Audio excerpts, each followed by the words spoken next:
Hello students, my name is Neha Soni from Bharti Group of College। तो आज का हमारा टॉपिक है ट्री। सबसे पहले हम ट्री क्या होता है इसके बारे में जानेंगे, बट उससे पहले देखते हैं कि आपका जो डेटा स्ट्रक्चर पार्ट है दो पार्ट में डिवाइड होता है। एक होता है लीनियर डेटा स्ट्रक्चर और दूसरा होता है नॉन लीनियर डेटा स्ट्रक्चर। तो दोनों में फर्क क्या है, सबसे पहले ये जानते हैं कि लीनियर डेटा स्ट्रक्चर किसको बोलते हैं और नॉन लीनियर डेटा स्ट्रक्चर किसको बोलते हैं। तो लीनियर डेटा स्ट्रक्चर की बात करें जिसमें आपके डेटा एलिमेंट्स हैं वो सिक्वेंशियली या लीनियरली प्रेजेंट हो, ठीक है, one by one in a linear वे अगर जो प्रेजेंट रहता है उसको हम क्या बोलते हैं, linear data structure. Non linear में क्या होता है, आपके डेटा एलिमेंट्स ना सिक्वेंशियली अरेंज नहीं होते हैं, वो आपके क्या है अप एंड डाउन मेथड पे। जरूरी नहीं कि ए के बाद मैं बी को ही ट्रैवर्स करूं या ए के बाद सी को ट्रैवर्स करूं, ये कोई फिक्स नहीं है कि ए के बाद बी ही आएगा, मे बी हम सी पे भी जा सकते हैं। तो इससे हमारा जो डेटा अरेंज होगा ये एक सीक्वेंशियल फॉर्म पे नहीं होता, उसको हम बोलते हैं नॉन लीनियर डेटा स्ट्रक्चर। तो लीनियर डेटा स्ट्रक्चर का जो पार्ट है वो है एरे, स्टैक, क्यू और लिंक्ड लिस्ट, और नॉन लीनियर डेटा स्ट्रक्चर का पार्ट है वो है ट्री और ग्राफ। जो लीनियर डेटा स्ट्रक्चर है वो जनरली सॉफ्टवेयर प्रोग्रामिंग पे काम आता है, जो हम कोडिंग करते हैं उसमें एक सीक्वेंस मेंटेन करते हैं, तो उसके लिए हम लीनियर डेटा स्ट्रक्चर फॉलो करते हैं। जब हम बात करते हैं इमेज प्रोसेसिंग की या आर्टिफिशियल इंटेलिजेंस, इन सब पे वर्कआउट करना रहता है तो हम यूज करते हैं नॉन लीनियर डेटा स्ट्रक्चर। तो अब हम टॉपिक में आते हैं ट्री। तो ट्री का बेसिक सबसे पहला डेफिनेशन ये बोलता है it is a non linear data structure. Okay, तो नॉन लीनियर का हम मतलब समझ लिए। तो बेसिकली हम जाते हैं tree, it is a non linear data structure. उसमें फाइनाइट सेट ऑफ एलिमेंट्स रहते हैं जिसको हम बोलते हैं नोड्स। जो आपकी ट्री है वो नोड से कनेक्ट होकर रहते हैं। यहाँ पे देखिए ये आपके नोड्स हैं, ये जितने भी आपको दिख रहे हैं ये आपके नोड्स हैं, और इसके बीच में जो ये कनेक्शन है जो लिंक है इसको एजेस बोलते हैं, ठीक है। तो ट्री को अगर हम डिफाइन करें, it is a finite set of elements called nodes such that अगर ट्री जो है टी वो एम्प्टी है तो उसको हम बोलेंगे नल ट्री या एम्प्टी ट्री। मतलब उस ट्री में आपका एक भी वैल्यू नहीं है, एक रूट नोड है वो भी एम्प्टी है, कोई वैल्यू नहीं है, दैट इज कॉल्ड आपका टी इज एम्प्टी। ये सेकेंड डेफिनेशन पे जाएंगे, अगर वो एम्प्टी नहीं है तो उसको कैसे डिफाइन करेंगे, इट कंटेन्स डिस्टिंग्विश नोड्स, अलग अलग नोड्स जिसमें जो आपका टॉप जो है उसको जो टॉप ऑफ द नोड जो हमेशा रहता है हेड नोड उसको हम बोलते हैं रूट नोड, और जो बाकी रिमेनिंग जो नोड्स है वो ऑर्डर्ड फॉर्म करते हैं, ओके, ऑर्डर्ड पेयर फॉर्म करते हैं, उसको हम बोलते हैं रिमेनिंग नोड्स। तो ये आपका क्या हो गया, रूट नोड हो गया। हमेशा ट्री का एक रूट नोड रहेगा। ट्री का जो अगर आप देखें ये जो लेफ्ट पोर्शन है इसको हम बोलते हैं लेफ्ट सक्सेसर, और ये वाला जो पोर्शन है इसको हम बोलते हैं right successor of the tree. तो बेसिकली बाइनरी ट्री का डेफिनेशन यही बोलता है it is a finite set of elements called nodes, और उसको हम ऐसे डिफाइन करते हैं कि अगर जो आपका ट्री है वो एम्प्टी है तो उसको हम बोलेंगे नल ट्री या एम्प्टी ट्री, जिसमें आपके एक भी नोड्स प्रेजेंट नहीं रहेंगे, नोड्स के अंदर डेटा आपका नहीं रहेगा, उसको हम बोलते हैं एम्प्टी ट्री। अगर एम्प्टी ट्री नहीं है तो दूसरा उसका डेफिनेशन है इट कंटेन्स डिस्टिंग्विश नोड, और the top of the node रहेगा वो रहेगा रूट, और जो अदर नोड्स रहेंगे वो ऑर्डर्ड पेयर के फॉर्म पे रहेंगे जो आपका ट्री फॉर्म करेगा। ट्री का लेफ्ट पार्ट आपका लेफ्ट सक्सेसर और राइट पार्ट आपका राइट सक्सेसर रहेगा। उसके आगे देखते हैं कि हम डिफरेंट अब हम समझते हैं कि एक ट्री अगर हमने एक ट्री लिया है तो उसमें बेसिक क्या क्या टर्म्स हैं जो हमारे लिए यूजफुल हैं। तो सबसे पहला जो आपका टर्म आता है वो है पाथ। अगर मैं पाथ की बात करूं तो कोई भी एक नोड से दूसरे नोड तक जाने का जो एक सीक्वेंस है उसको मेंटेन करना वो क्या होता है पाथ। सपोज मेरे को यहाँ पे देखिए एग्जांपल जे नोड तक जाना है तो मैं एक सीक्वेंस मेंटेन करूंगी रूट नोड से, रूट से मैं आप ए से यहाँ बी आई, बी से ई आई, ई से जे आई। तो अगर एक पाथ बोलूं मैं पाथ ऑफ जे बोलूं तो क्या करूंगी, ए से बी एक हो गया, ए से बी एक जा रहा है, देन आपका बी से ई, देन आपका ई से जे। तो ये आपका एक सीक्वेंस मेंटेन हो रहा है, इसको हम बोलते हैं पाथ, जिसपे आपके नोड्स का डिस्क्रिप्शन रहता है और जो पाथ फॉलो करके आता है उसका एक डिस्क्रिप्शन रहता है। नेक्स्ट टर्म है आपका रूट। जो टॉप नोड होता है कोई भी ट्री का, उसको हम बोलते हैं root of the node. The top node of the binary tree is called the root of the tree. Then third term है आपका पेरेंट। पेरेंट नोड किसको बोलते हैं कि टॉप नोड होना चाहिए but not a root node. Root node के अलावा जो भी टॉप नोड रहता है उसको हम बोलते हैं, सपोज ये एग्जांपल देखो, यहाँ पे देखो ये वाला जो है पेरेंट नोड है। अगर इस वाले ट्री की बात करें, इस सब ट्री की, तो इसमें बी आपका पेरेंट नोड है।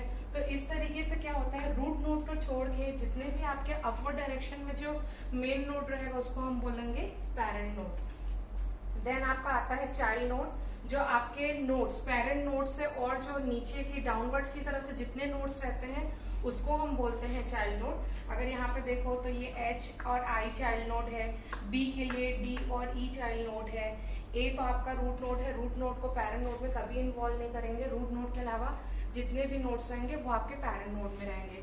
तो C के लिए F और G आपके क्या रहेंगे, चाइल्ड नोड्स रहेंगे।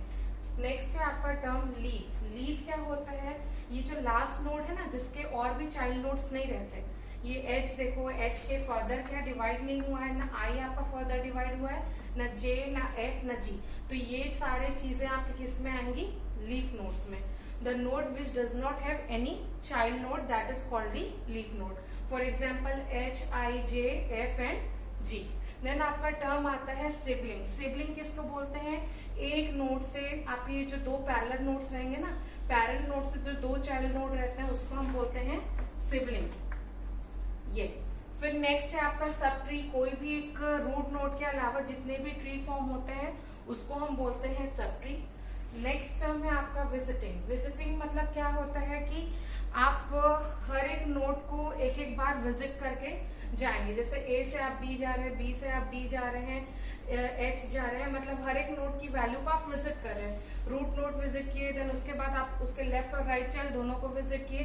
तो इस तरीके से क्या होता है कि आप एक बार पूरे ट्री को विजिट करना, that is called visiting. Traversing क्या होता है कि आप हर एक पाथ को फॉलो करके ट्रैवर्स करते हो, मतलब घूमना। ट्रैवर्सिंग मतलब घूमना, विजिटिंग मतलब वहां पे जाके नोड्स को आपको विजिट करना, वो हो जाता है। देन आपका लेवल्स है। लेवल्स आपको ये बताता है कि आपके ट्री का जनरेशन बताता है। सपोज अगर मैं रूट नोड की बात करूं तो आपका जो रूट नोड है वो लेवल कहाँ पे रहेगा, 0 पे। उसके बाद वाले जो उसके चाइल्ड नोड्स हैं वो जनरेशन 1 पे आ जाएगा। देन आपका नेक्स्ट आ जाएगा लेवल 2 पे, देन आपका नेक्स्ट आ जाएगा लेवल 3 के। इसके आगे अगर और भी नोड्स रहेंगे तो वो क्या है, कंटिन्यूएशन में आपका level, generation of the tree को जो डिफाइन करता है वो है आपका लेवल। हम नेक्स्ट देखते हैं और भी कंसेप्ट्स ऑफ बाइनरी ट्री का। नेक्स्ट हमारे कुछ टॉपिक्स हैं, जो टर्म्स हैं जो ट्री में हमको जानना है। सबसे पहला है complete binary tree. Complete term क्या बोल रहे हैं कि बाइनरी ट्री आपका कंप्लीट फॉर्म में कैसे रहेगा, कि सपोज ये एक मैंने ट्री बनाया है तो इसका जितना भी, जैसे सपोज ये आपका लेवल 0 पे है, ये लेवल 1 पे है, ये लेवल 2 पे है, ये लेवल 3 पे है, तो जो लास्ट लेवल है उस पे आपके सारे नोड्स एक ही लेवल पे रहना चाहिए। ओके, मेरा ये बोलने का मतलब है इट डजंट मैटर कि आपका जो नोड है पेरेंट नोड, उसके कितने चाइल्ड नोड हैं, ये नहीं मैटर कर रहा है कि उसके 2 ही होना चाहिए, बट ये मैटर कर रहा है कि जो लास्ट आपका पॉसिबली ऑल नोड्स है वो सेम लेवल पे रहेगा। उसको हम क्या डिफाइन करेंगे, complete binary tree. Complete binary tree is a tree in which every level except the possibly the last nodes, ये जो है लास्ट वाला लेवल, ये आपका क्या रहना चाहिए, एक ही लेवल पे रहेंगे, उसको हम बोलेंगे कंप्लीट बाइनरी ट्री। अगर हम फुल बाइनरी ट्री की बात करते हैं तो उसमें क्या होता है, उसको ऐसे डिफाइन करेंगे, it is a binary tree in which either a root node और either a node has 0 child होना चाहिए या तो उसके 2 चाइल्ड होना चाहिए, मतलब वो पूरा कंप्लीट होना चाहिए। सपोज अगर इस नोड की बात कर रही हूँ तो इसके 2 चाइल्ड नोड है, इस नोड की बात कर रही हूँ इसके 2 चाइल्ड नोड है, इस नोड की बात कर रही हूँ इसके 2 चाइल्ड नोड है। अपन एक ऐसा भी बना सकते हैं, सपोज 18 है, देन 15 है, देन 20 है, देन आप 15 का ले सकते हो 40 और 50। आप इस तरीके से भी कर सकते हो कि इस नोड का 2 चाइल्ड नोड प्रेजेंट है और इस नोड का 2 चाइल्ड नोड प्रेजेंट है। तो हमको फुल बाइनरी ट्री और कंप्लीट बाइनरी ट्री में एक ही डिफरेंस है कि कंप्लीट बाइनरी ट्री में जो लास्ट पॉसिबल जो नोड्स है उसका लेवल सेम रहना चाहिए, वेयरएज फुल बाइनरी ट्री आपको ये डिफाइन करता है कि आपके जितने भी लीफ नोड्स हैं, है ना, सिर्फ लीफ नोड्स हैं, जो ये लास्ट वाले नोड्स हैं उसके चाइल्ड नोड्स नहीं हो सकते, बाकी आपके जितने भी अपर आपके नोड्स हैं वो कंप्लीट होने चाहिए। एक नोड के 2 चाइल्ड होना चाहिए या तो वो नोड के 0 चाइल्ड होना चाहिए। इस तरीके से हम इन दोनों को डिफरेंशिएट करते हैं। तो अब हम पढ़ते हैं, एक और टॉपिक हमारा है वो है एक्सटेंडेड बाइनरी ट्री। तो जैसे कि आप समझ रहे हैं, अभी तक हमने लास्ट में पढ़ा था कि फुल बाइनरी ट्री और कंप्लीट बाइनरी ट्री में क्या डिफरेंस है। Extended binary tree it is a part of आपका फुल बाइनरी ट्री का ही पार्ट है। फुल बाइनरी ट्री में आपका क्या होता है कि आपका आइदर चाइल्ड का 0, आइदर आपका जो नोड है उसके 0 चाइल्ड नोड्स होने चाहिए या तो 2 चाइल्ड नोड्स होने चाहिए। तो सेम इसी में भी वही चीज है कि जो आपके चाइल्ड नोड है, जो नोड है उसके अगर 2 चाइल्ड नोड है उसको हम क्या बोलेंगे, इंटरनल नोड्स, और जो नोड्स है उसके 0 चाइल्ड है उसको हम बोलेंगे एक्सटर्नल नोड्स। सपोज हम एक एग्जांपल देखते हैं, सपोज ये एक मेरे पास बाइनरी ट्री है, अब मेरे को क्या करना है, इसको एक्सटेंडेड बाइनरी ट्री में कन्वर्ट करना है। तो मैं क्या चीज कर रही हूँ कि मेरा जो भी नोड है उसका जो सेकंड चाइल्ड नोड अगर मेरे पास नहीं है तो उसको मैं क्या कर रही हूँ, रिप्रेजेंट कर रही हूँ बॉक्स से। जो आपके इंटरनल नोड्स रहेंगे उसको हम रिप्रेजेंट करते हैं सर्कल से, और जो एक्सटर्नल नोड्स रहेंगे हम उसको रिप्रेजेंट करेंगे बॉक्स है। तो अगर आप इस ट्री को देखेंगे तो पहला आपका ये जो रूट नोड है उसके 2 चाइल्ड नोड गिवन है, बट उसके बाद जो नोड है उसका एक ही चाइल्ड नोड गिवन है। तो मैं उसको कंप्लीट करूंगी, उसको मैं फुल बाइनरी ट्री बनाऊंगी। आइदर आपका फुल बाइनरी ट्री का यही डेफिनेशन है कि या तो आपके नोड के 0 चाइल्ड होना चाहिए या तो 2 चाइल्ड नोड होना चाहिए। तो इसको मुझे एक्सटेंडेड बाइनरी ट्री बनाने के लिए इसको क्या करना पड़ेगा, फुल बाइनरी ट्री बनाना पड़ेगा। तो जो मैं एक्सटेंड कर रही हूँ उसको जो एक्सटर्नल नोड्स को रिप्रेजेंट करूंगी किससे, स्क्वायर से। तो ये आपका कन्वर्शन यहाँ पे है, देखिए ये आपका एक बाइनरी ट्री है, उसको हम क्या किए हैं, एक्सटेंडेड बाइनरी ट्री में कन्वर्ट किए हैं। जो नोड्स आपके कंप्लीट नहीं है उसको हमने क्या किया है, स्क्वायर शेप से रिप्रेजेंट किया है। तो यहाँ पे देखिए इस वाले नोड पे आपका 2 चाइल्ड नोड होने चाहिए बट नहीं था, तो हमने उसको एक्सटर्नली रिप्रेजेंट किया। सिमिलरली इस प्रकार से मैंने क्या किया है, इस ट्री को जनरेट किया है using the term extended binary tree, where internal nodes are represented by circle and external nodes are represented by the square. Okay, it is a full binary tree, but आपको इसको systematic अगर diagram में represent करें तो उसको हम ऐसे differentiate कर सकते हैं, ये आपका एक सिंपल बाइनरी ट्री है और ये आपका कंप्लीट बाइनरी ट्री है। तो हम नेक्स्ट में देखते हैं कि ट्री का रिप्रेजेंटेशन कैसे होगा। तो अब नेक्स्ट हमारा टॉपिक है कि हम बाइनरी ट्री को किस तरीके से रिप्रेजेंट करेंगे। तो सबसे पहले हम देखते हैं कि बाइनरी ट्री का लिंक्ड रिप्रेजेंटेशन, ठीक है, linked representation of binary tree. तो जो ट्री है वो मेमोरी में मेंटेन करने के लिए हमको 3 पैरेलल एरेज की जरूरत पड़ती है, ठीक है। बाइनरी ट्री को मेमोरी में रिप्रेजेंट करने के लिए 3 पैरेलल एरेज की जरूरत पड़ती है।